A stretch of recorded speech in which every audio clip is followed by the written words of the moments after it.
তো অনেকে বলেন যে শীট কীভাবে বাড়াবো, তো আমি দেখাচ্ছি। এখানে দেখেন গেম একটা অপশন আছে, স্পিনার এগ, এখানে যাবেন। এখানে দেখবেন অনেকগুলো পিস আছে এগের। তো আমি এখন দেখাচ্ছি আপনাদেরকে। এই দেখেন, এখানে যে আমি একটা ফিউশন করব, সেটা হচ্ছে কমন এগ। কমন এগের দেখেন এইখানে হচ্ছে 46 শিট দিয়ে বিক্রি করতেছে। তো আমি এটা একটু কম দামে সেল দেবো, তাকে ফিউশন করে নিই। আমার 353টা আছে, ফিউশন করলাম, 18টা শিট গেল। এখন আমি এটা করবো আর কি, মার্কেট প্লেস বা শিটের ওইখানে সেল দেবো। দেখেন কত তাড়াতাড়ি সেল দিচ্ছি। এখন আমি ইনভেন্টরিতে গেলাম, ইনভেন্টরিতে এগ আছে, এগে ক্লিক করলাম এবং সেল অপশনে গেলাম।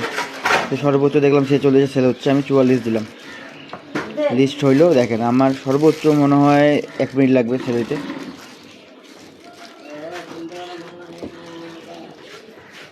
দেখেন আমার একটা লিস্ট হয়ে গেছে 44-এ, মানে আমারটা মানুষ তাড়াতাড়ি কিনবে। এখন দেখেন এর আগে আমি কতগুলো সেল দিছি। সর্বোচ্চ একটা সেল দিছে 1000-এ, তারপরে আনকমনগুলো 235 শিট, 235, 225, 238 এরকমভাবে সেল দিচ্ছি। এখন দেখেন আমার সেল হয়ে গেছে অটোমেটিক। দেখেন নাই, আমি আরেকটা করে দেখাচ্ছি, যেহেতু প্রতিদিন 2বার ফিউশন করা যাবে। এই টিকিটগুলো কীভাবে পাবেন? টিকিটগুলো হচ্ছে রেফার করলে